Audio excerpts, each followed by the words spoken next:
Existe uma instituição, eu não sei se vocês já ouviram falar, ela se chama Missão Portas Abertas. E todo ano a Missão Portas Abertas divulga uma lista que chama Lista da Perseguição Mundial. Essa lista, ela pega os 50 países que mais perseguem cristãos no mundo e coloca lá, então, quais são esses países e lista o tipo de perseguição e o motivo da perseguição aos cristãos por parte desses países. Eu acredito que desde que a Missão Portas Abertas lançou essa lista, existe um país que ele é o número 1 e ele nunca deixou de ser o número 1 de perseguição dos cristãos no mundo. E esse país é a Coreia do Norte. Lá no site deles, eles descrevem a fé cristã na Coreia do Norte da seguinte forma: ser descoberto como cristão na Coreia do Norte é efetivamente uma sentença de morte. Caso não sejam mortos, os cristãos são enviados para campos de trabalho forçado como prisioneiros políticos, onde enfrentam uma vida de trabalho duro a que poucos sobrevivem. Os membros da família, mesmo que não sejam cristãos, recebem o mesmo destino. Só que, eu pesquisando um pouco mais a respeito da vida na Coreia do Norte, eu descobri que a vida da Coreia do Norte, e eu acho que isso já é um fato meio conhecido, que a vida da Coreia do Norte ela não é difícil apenas para os cristãos. Ela é difícil para qualquer cidadão norte-coreano comum.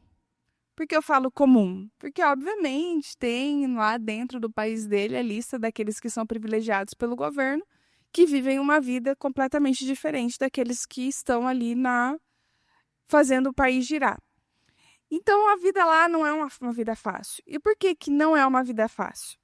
Porque eles vivem sob o domínio paranoico de um ditador que se considera Deus, que acredita que a linhagem deles deve ser adorada, deve ser respeitada e deve ser obedecida sem nenhum tipo de questionamento.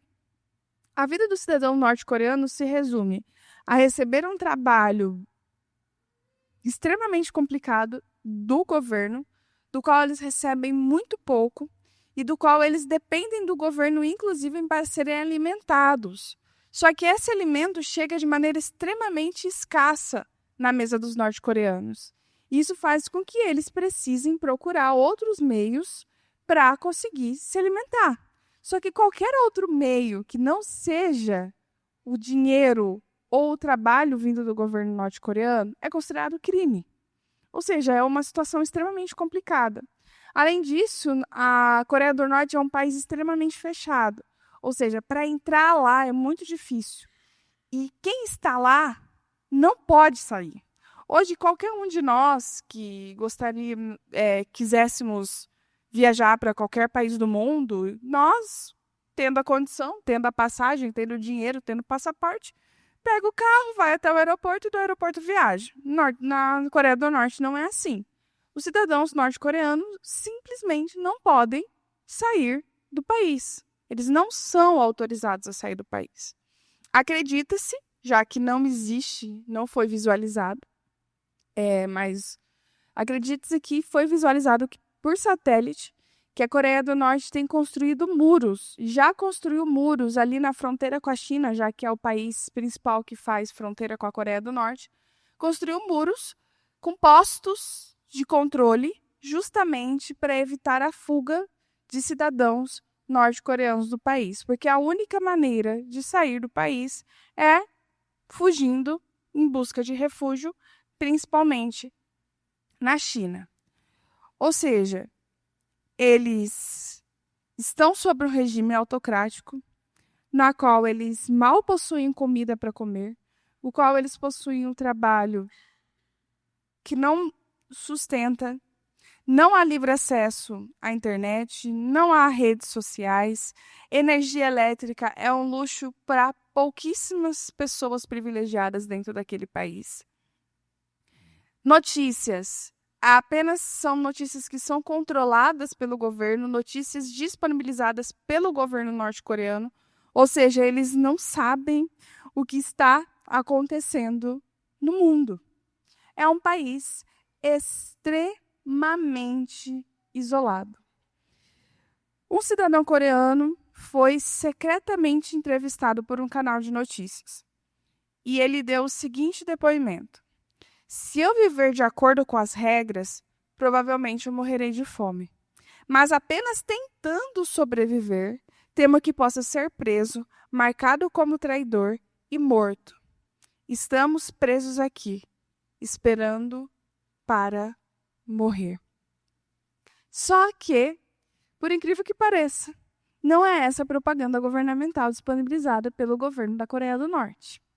O governo norte-coreano nega qualquer ditadura, qualquer excesso de controle, qualquer tipo de crueldade que possa existir no país. Ao contrário, eles alegam que vivem sobre o socialismo, do qual os bens, os consumos e os direitos são divididos de maneira igualitária e que seus cidadãos todos eles possuem um trabalho digno e têm a sua comida e seu bem-estar garantido. É certo que, se nós morássemos na Coreia do Norte, nós aproveitaríamos qualquer possibilidade de fuga. Como um cidadão coreano espera ansiosamente por uma possibilidade de fuga. Qualquer possibilidade, qualquer oportunidade de fuga que nos fosse oferecida, obviamente que nós aceitaríamos. Afinal de contas, para a gente é até um pouco difícil de imaginar viver num país como este, não é mesmo? Mas e se eu dissesse que nós já fomos prisioneiros em um país opressor e que muitas vezes nós ainda vivemos como se fôssemos prisioneiros nesse país? Será? Mas antes disso, eu gostaria que nós estivéssemos orando. Amém? Senhor Deus, meu Pai, muito obrigada por nós estarmos aqui essa noite. Muito obrigada, Senhor Deus, pela oportunidade que nós temos, ó Deus, de livremente falar a respeito do teu amor, da tua graça, da tua misericórdia, daquilo que o Senhor fez nas nossas vidas. Que nós não percamos a oportunidade de Deus de ouvir a tua voz, de desfrutar desse privilégio que é estar em tua casa, Senhor Deus. Nos abençoe, fale aos nossos corações. Que a meditação, Deus, que as palavras da minha boca e a meditação do meu coração sejam agradáveis a Ti, ó Deus, minha rocha e meu resgatador. É que eu te peço em nome de Jesus. Amém. Antes de entender um pouquinho melhor, antes de adentrar especificamente no assunto, eu preciso compartilhar que nos últimos meses, principalmente nos últimos 2 meses, a minha casa foi acometida por um turbilhão de situações. De maio para cá, nós estivemos passando por algumas situações extremamente complicadas, começando, infelizmente, pelo falecimento da minha sogra, e o César retornando de viagem em relação a isso, ele encontrou eu e o Júlio doentes. Nós dois pegamos chikungunya ao mesmo tempo, e foi aquela coisa. Menos de um mês depois, quando eu achei que as coisas já começariam a melhorar, que o Júlio ainda estava experimentando literalmente na pele os efeitos da chikungunya, o Júlio pegou bronquiolite, que evoluiu para uma pneumonia. E aí foi aquela luta em relação ao tratamento dele. Quando eu achei que as coisas iam melhorar, eu fiquei doente, precisei ir para o hospital. E quando eu achei que as coisas iam melhorar, o César ficou doente. E nós entramos literalmente num turbilhão de idas ao médico, idas à fisioterapia, e lavagem nasal, e remédios, e inalação, e uso de bombinha, e toda aquela coisa de doença dentro da nossa casa. E em um dos inúmeros dias em que nós estávamos passando por essa situação, em uma noite em específica, o Júlio estava com muita febre. Muita febre. E a gente já tinha feito de tudo para baixar a febre. já tinha intercalado medicamentos, já estava intercalando medicamentos, já tinha dado banho, já tinha feito compressa, já tinha feito de tudo e a febre dele simplesmente não cedia e não baixava, nem fazia diferença. Ele estava com mais de 39 graus de febre e simplesmente não tinha controle daquilo. E ali, vendo meu bebê ardendo em febre, meu coração foi tomado de uma ira assim profunda. Eu olhando para ele ali, tão pequenininho, não sabendo falar, não sabendo dizer onde estava doendo. Meu coração foi tomado assim de uma ira tão grande, mas meu coração não foi tomado de ira em relação a Deus. Meu coração foi tomado de ira em relação à condição que nos leva a experimentar essas coisas no mundo. E qual é a condição que faz um bebê de 9, 10 meses arder em febre? É a doença? Sim, é a doença. Mas o que nos faz ficar doentes? O que nos colocou nessa condição em que o nosso corpo, em que a nossa carne padece? Foi o pecado. O pecado nos colocou em uma condição em que um bebê, um pequeno pecador, que ainda não praticou o pecado, mas que já experimenta na pele as dores e o sofrimento que o domínio do pecado estabeleceu sobre o mundo. Nós nascemos pecadores. Obviamente que nós não nascemos praticantes do pecado, mas nós já nascemos pecadores. A partir do momento que nós temos a oportunidade, nós vamos crescendo e nós vamos passar a cometer atos que vão desagradar o coração de Deus.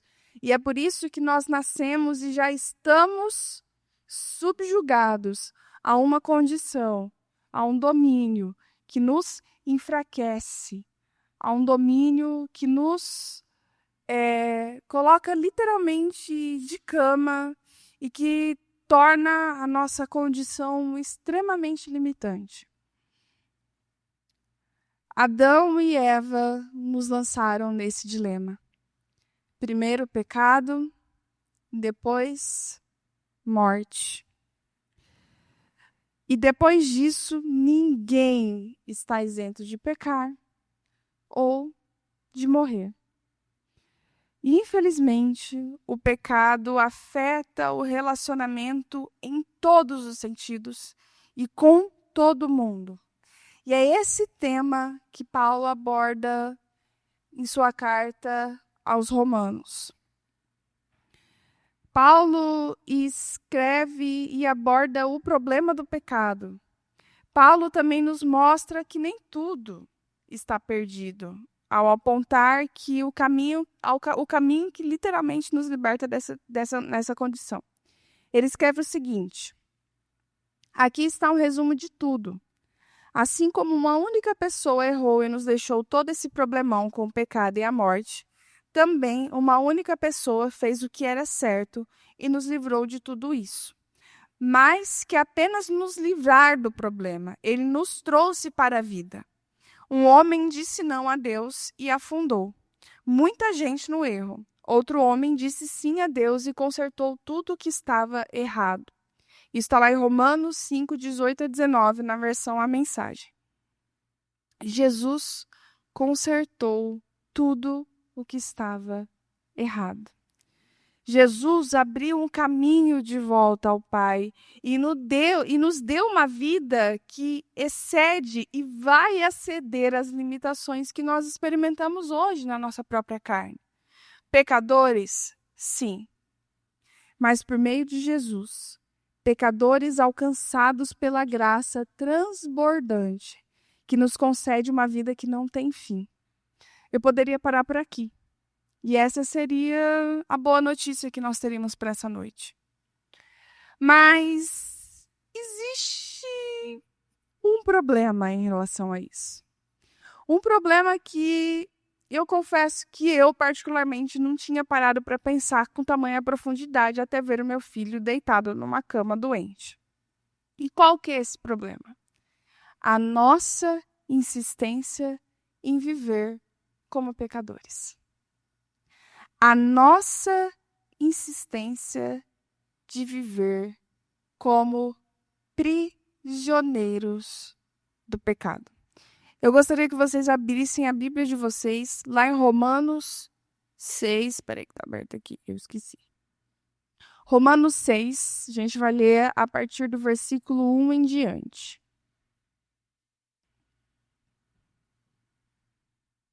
Romanos 6, a partir do versículo 1, que diz assim: Que diremos então? Continuaremos pecando para que a graça aumente? De maneira nenhuma. Nós, os que morremos para o pecado, como podemos continuar vivendo nele? Ou vocês não sabem que todos nós que fomos batizados em Cristo Jesus, fomos batizados em sua morte? Portanto, fomos sepultados com ele na morte por meio do batismo, a fim de que, assim como Cristo foi ressuscitado dos mortos mediante a glória do Pai, também nós vivamos uma nova vida. Se dessa forma fomos unidos a ele na semelhança de sua morte, certamente o seremos também na semelhança da sua ressurreição.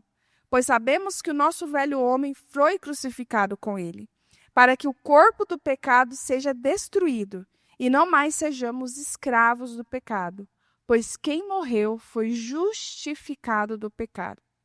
Ora, se morremos com Cristo, cremos que também com ele viveremos, pois sabemos que, tendo sido ressuscitado dos mortos, Cristo não pode morrer outra vez. A morte não tem mais domínio sobre ele. Porque morrendo, ele morreu para o pecado uma vez por todas, mas vivendo, vive para Deus. Da mesma forma, considerem-se mortos para o pecado, mas vivos para Deus em Cristo Jesus.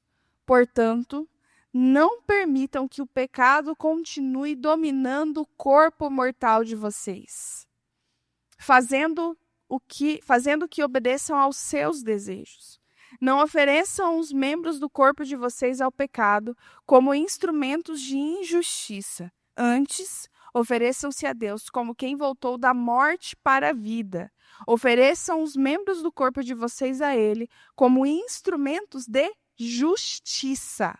Pois o pecado não os dominará, porque vocês não estão debaixo da lei, mas debaixo da graça.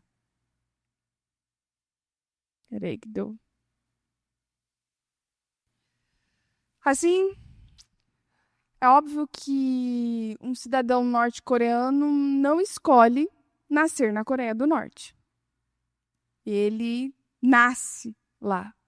Ele não escolhe viver sobre uma condição de domínio, de ditadura, de regras absurdas e de limitações extremas. Nós também não escolhemos nascer pecadores. Mas o fato de sermos humanos e o fato de sermos filhos de pecadores faz com que nós também sejamos pecadores. Mas a questão não está em nascer pecador. A questão está em permanecer pecador. Nós nascemos pecadores e nós permanecemos pecadores porque ao nascer nós não nascemos praticando pecado. Mas a partir do momento em que nossa vida se desenvolve, nós de maneira simbólica também somos colocados diante da árvore do bem e do mal. E nós, assim como Adão e Eva, escolhemos consumir do fruto proibido.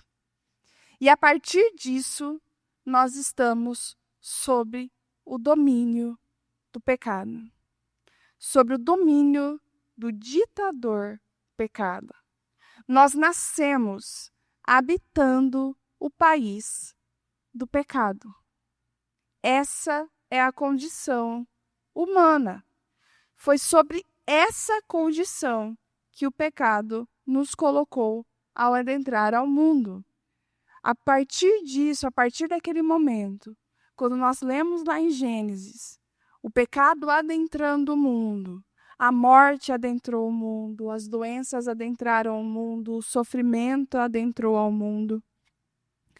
Mas como nós já vimos, nós temos uma rota de fuga. Nós temos um caminho que tem o poder de nos arrancar do país do pecado e nos levar a uma vida nova em um novo país. O país da graça, com uma vida nova em uma nova terra. Agora imagine a seguinte situação. Você é um cidadão norte-coreano que recebeu uma rota de fuga segura e consistente para sair do país. Você e sua família inteira conseguem fugir do país.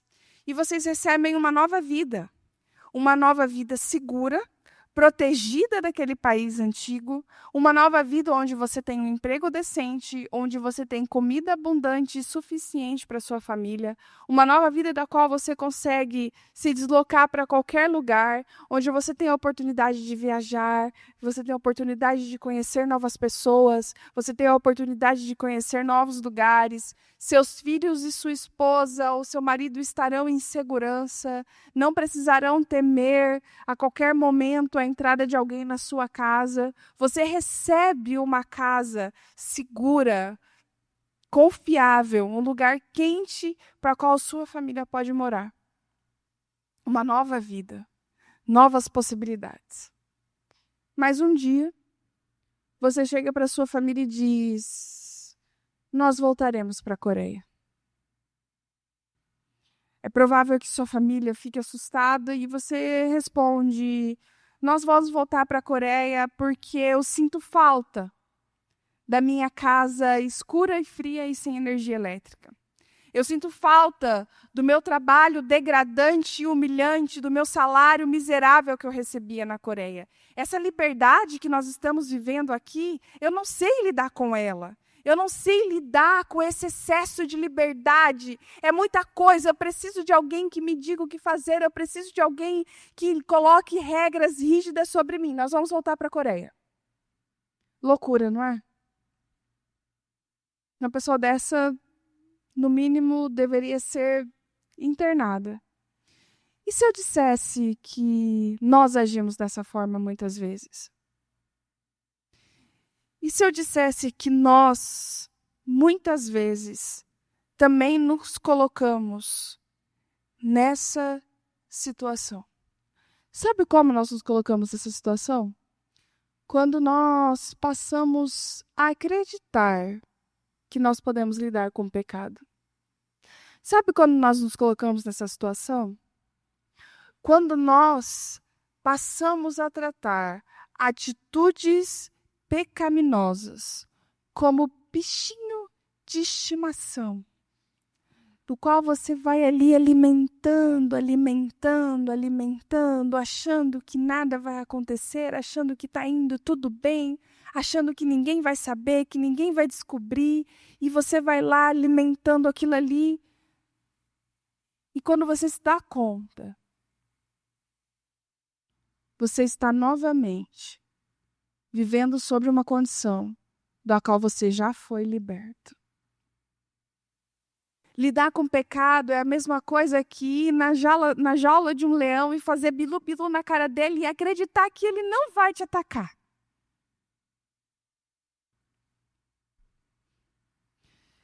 E nós temos o hábito de apontar o dedo para pecados alheios, para pessoas que fazem coisas horrorosas, assustadoras, e falar assim: não, isso é terrível, eu jamais faria isso. E a gente se esquece que nós vivemos muitas vezes praticando coisas que também são pecados e que também desagradam o coração de Deus, tanto quanto coisas que viram notícias e que são extremamente absurdas e que nós batemos no peito dizendo que jamais cometeríamos. Se já deixamos o país onde o pecado é soberano, como podemos ainda viver na velha casa que tínhamos lá? A olhar para os efeitos do pecado em nossas vidas, a olhar para as nossas carnes, a olhar para os nossos amores, a olhar para a nossa existência e ver a condição limitante que o pecado nos coloca, nosso coração deveria ser tomado por revolta, por repulsa, por repúdio. Mas ao contrário disso, nós nos habituamos a proteger os nossos pecados favoritos com frases assim: eu sou assim, não tem jeito. Já tentei mudar e não consigo. Ah, eu nasci assim. Se quiser, me aceita que dói menos. Já ouviu frases parecidas como essa? Já utilizou frases como essa? Muitas vezes, quando nós nos utilizamos de desculpas desse tipo, nós estamos alimentando condições pecaminosas que deviam ser lançadas aos pés da cruz, para que fossem redimidas e transformadas pelo poder da graça salvadora de Cristo. Eu gostaria que vocês abrissem rapidamente. Não esqueça que eu estou aqui, deixa eu ver o horário.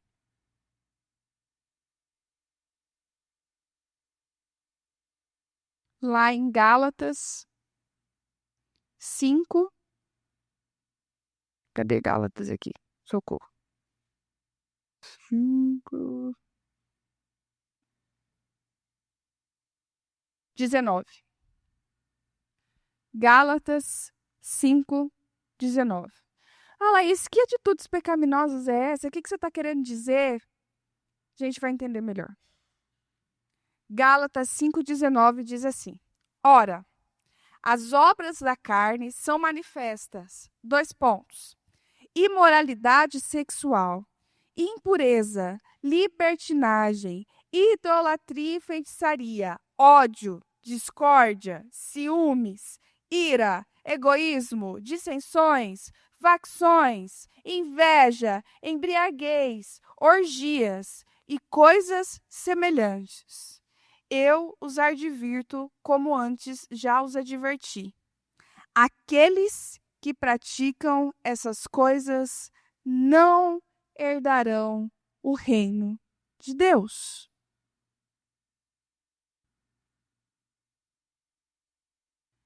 E por incrível que pareça, tem algumas dessas obras aqui que elas se disfarçam de algumas coisas. Elas se disfarçam de atitudes justificáveis. Por exemplo, a idolatria. A idolatria muitas vezes se disfarça de amor. A idolatria muitas vezes se disfarça de excesso de cuidado, de excesso de zelo, de excesso de proteção. A inveja? Essa eu nem preciso explicar o quanto ela se disfarça de inúmeras coisas. Ela se disfarça de um falso senso de justiça. Ah, eu mereço mais que fulano. Ela se disfarça muitas vezes de um senso de coitadismo. Olha, mas eu estou aqui, eu merecia tanto estar naquele lugar. O egoísmo? Esse se disfarça de senso de autoproteção. O egoísmo se disfarça de cansaço. O egoísmo se disfarça de eu preciso garantir o meu. Eu preciso proteger o que é meu.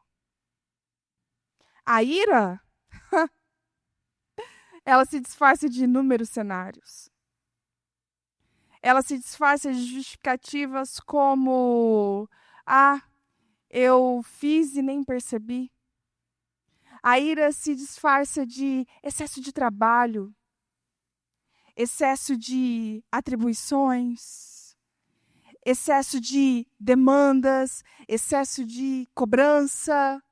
E ela vai se disfarçando de inúmeras maneiras e vai fazendo que nós nos encontremos sempre justificativas para atitudes que muitas vezes nós tomamos. E sabe o que nós estamos fazendo?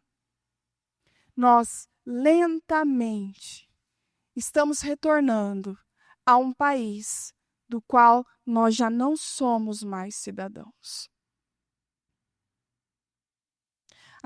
A imoralidade sexual se disfarça de fraqueza.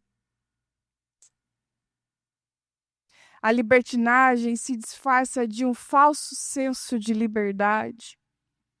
E aqui eu poderia passar a noite inteira listando as várias formas com que os pecados em nossas vidas se disfarçam e se revestem de justificativas para que nós continuemos praticando as mesmas coisas com justificativas e desculpas, para que nós não abandonemos atitudes que negam o sacrifício de Cristo Jesus.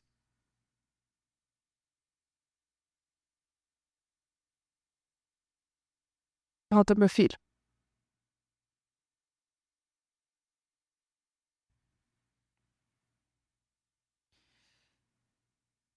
Junto com o sentimento de ira, ao ver meu filho naquela situação, eu também fui tomada por um sentimento de extrema impotência. E eu acho que todo pai e toda mãe já deve ter experimentado esse mesmo sentimento. É o sentimento de ver o filho doente e de não pensar duas vezes em ocupar o lugar dos nossos filhos. É querer de toda forma arrancar a febre, a dor, o mal-estar e qualquer doença que esteja enfraquecendo e causando mal aos nossos filhos. Também foi diante desse cenário que, obviamente, dentro das minhas limitações, eu comecei a entender melhor a profundidade do amor e do cuidado de Deus por nós. Eu, como mãe, ser humano e limitada como sou, só pude deitar do lado do meu filho e clamar a Deus e pacientemente esperar que a febre cedesse. Mas Deus, como Pai poderoso e soberano que é, escolheu vir e ocupar o nosso lugar. Deus fez por nós o que muitas vezes nós gostaríamos de fazer por aqueles em quem nós amamos. E mais, Deus fez por nós quando nós não desejamos que Ele fizesse. Mas Ele fez.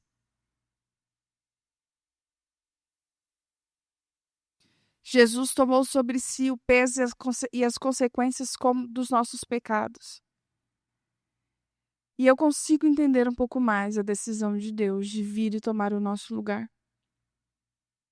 Entretanto, escolheram a vida de pecado e se apegar a atitudes pecaminosas, disfarçadas de justificativas e desculpas esfarrapadas.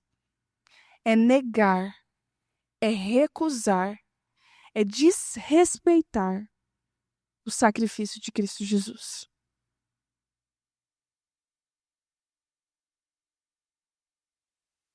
É um homem louco que, depois de anos de uma vida de opressão, deseja voltar à velha vida, pois alega não saber viver de outra forma. Deus, Ele se desagrada do pecado não apenas porque fere a santidade dele, mas também porque Ele, como Pai, se entristece em ver os seus filhos experimentando as consequências dos seus pecados. Obviamente que, enquanto não houver renovação de todas as coisas, nós não estaremos imunes ao pecado. Obviamente que eu não estou aqui falando sobre pecados que ocasionalmente e acidentalmente nós cometemos. Isso, nesta vida, nós ainda estaremos sujeitos a essa condição. Eu estou falando sobre não deixar que o pecado dite as regras sobre a sua vida. Eu estou falando sobre não tomar decisões baseadas em atitudes pecaminosas, disfarçadas de desculpas esfarrapadas. Eu estou falando sobre deixar de lado justificativas e parar de confundir pecado com personalidade. Pecado não tem nada a ver com personalidade. E muitas vezes nós batemos no peito e dizemos: mas a minha personalidade. Mas eu sou desse jeito. Mas é assim que eu funciono. Cuidado. Muito cuidado. Porque você está sendo agarrado e arrastado pelo pecado. Acreditando que tem que viver dessa maneira. É sobre isso que eu estou falando. Sobre a opressão e a ditadura que o pecado nos impõe e que nós nos deixamos levar. Acreditando que faz parte de quem nós somos. É sobre parar de brincar com o pecado. É sobre parar de se colocar em situações que nos levam a tropeçar. É parar de se colocar em situações acreditando que você é forte o suficiente para lidar com aquilo que você sabe que vai te derrubar. Eu vou te dizer, grave, coloca no seu coração. Você não é capaz de lidar com o pecado. Mas só se eu fizer só isso aqui, acho que não vai ter. Vai ter problema, porque você não é capaz. Porque se nós, como seres humanos, fôssemos capazes de lidar com o pecado, Jesus não precisaria ter vindo. Simples assim. Jesus ficava lá no céu. Muito bem, obrigada. Se nós fôssemos capazes de nos livrar das situações que o pecado nos coloca, Deus não precisava ter movido literalmente todos os céus para salvar as nossas vidas. Lidar com o pecado é se colocar na beira de um penhasco. Não é uma questão de se nós vamos cair. É só uma questão de quando nós vamos cair.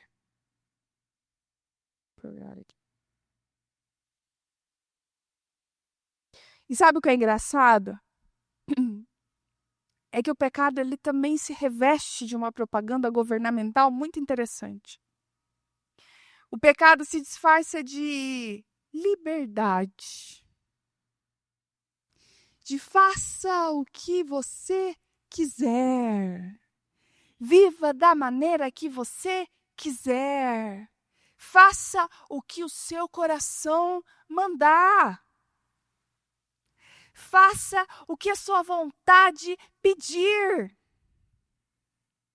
Não é pecado se te faz feliz. Já ouviu essa? Não pode ser ruim se te faz bem. Já ouviu essa também? Essa é a propaganda governamental do pecado. Venham morar no meu país, onde você é feliz, onde você faz o que você quiser, onde você não precisa se submeter a regras, a limites, a imposições. Venha viver da maneira como você achar melhor. E sabe o que acontece? Sabe qual é a consequência desse discurso? A consequência desse discurso é que o pecado é um senhor cruel que nos escraviza e, ao final do trabalho, nos oferece como pagamento morte e condenação. Muitas vezes, a gente vive as nossas vidas sem nos dar conta.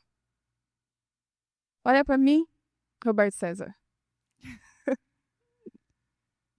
Venha, meu querido. Tô vendo. Perdeu pra perceber.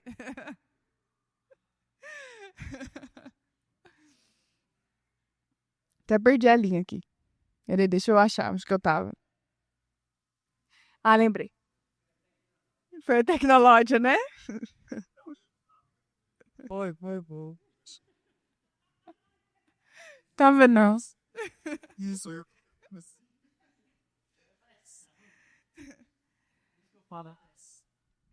A gente vive a nossa vida sem se dar conta da gravidade do pecado. A gente vive a nossa vida sem se dar conta da condição degradante do qual os pecados nos colocou. Da próxima vez que você se sentir limitado, da próxima vez que você sentir que o seu corpo não sustenta a maneira como você gostaria de viver, a próxima vez que você estiver literalmente padecendo, lembre-se que nós estamos sobre essa condição porque o pecado nos colocou. Porque o pecado adentrou ao mundo. Mas não só por isso. Porque a culpa não é inteiramente do pecado. A culpa é nossa quando nós, pecadores que somos, não nos submetemos ao senhorio de Cristo. Deus nos formou de uma forma que nós não somos capazes de viver sem o Senhor. Não se engane. Esse discurso de liberdade, ele não existe. Nós podemos nos submeter ao senhorio de Cristo e encontrar uma nova vida, uma vida que ainda que é limitada, mas que existe uma promessa de que haverá um momento em que nós não experimentaremos mais limitações. Ou nós podemos sucumbir ao discurso do pecado e experimentar nessa vida e também numa próxima as limitações que o pecado nos impõe. Eu cheguei à conclusão que eu nunca vou me acostumar com a ideia de ver o meu bebê doente. Eu cheguei à conclusão de que eu nunca vou me acostumar em ver o meu filho doente, em qualquer fase da vida que ele esteja. Mas o engraçado é que a gente se acostuma a viver com os danos do pecado. A gente normaliza. A gente normaliza atitudes pecaminosas como sendo parte da nossa personalidade, como parte de quem nós somos. E nós passamos a acreditar que nós temos que viver dessa forma.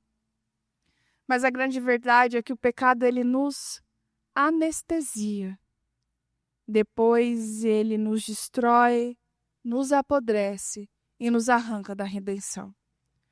O pecado, ele nos colocará em um leito de morte e nos deixará lá para morrermos sozinhos. E aqui não é terrorismo espiritual não, tá? Isso é só a verdade. A verdade que nós nos esquecemos de lembrar constantemente. A verdade de que o pecado nos escraviza, nos isola, nos derruba e nos deixa para morrer. A verdade de que o pecado nos afasta de Deus e nos afasta de uma vida em comunidade. A boa notícia, o Evangelho sempre é a boa notícia. A boa notícia é de que nós não precisamos viver dessa forma. As grades do cativeiro já foram abertas. As correntes já foram quebradas. O alvará de soltura já foi entregue ao grande juiz. A graça de Jesus nos libertou da sentença de morte que o pecado nos impôs. Mas a verdade é que muitas vezes nós é que insistimos em viver como escravos.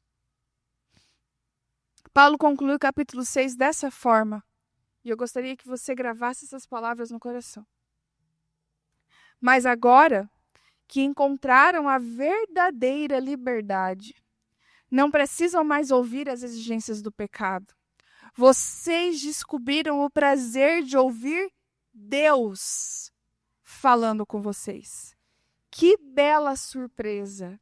Uma vida plena, restaurada, integrada no presente e com muito mais vida a caminho. Trabalhem para o pecado por toda a vida e seu pagamento será a morte. Mas o dom de Deus é vida real, eterna, proporcionada por Jesus, o nosso Senhor. Romanos 6, 22 a 23, na versão A Mensagem. Nós não precisamos mais viver no país do pecado. Nós estamos livres. O caminho foi aberto. Abandonem a casinha que vocês tinham lá. Que nós possamos experimentar em abundância a vida que Jesus nos ofereceu. Porque a vida que Jesus nos oferece, ela começa aqui e agora e tem reverberações eternas. Não vale a pena abandonar uma vida rica de verdadeira liberdade por uma vida de escravidão, alegando que você não sabe viver de outra forma. Porque por meio de Jesus Cristo, Ele sabe nos oferecer vida e vida plena. Amém?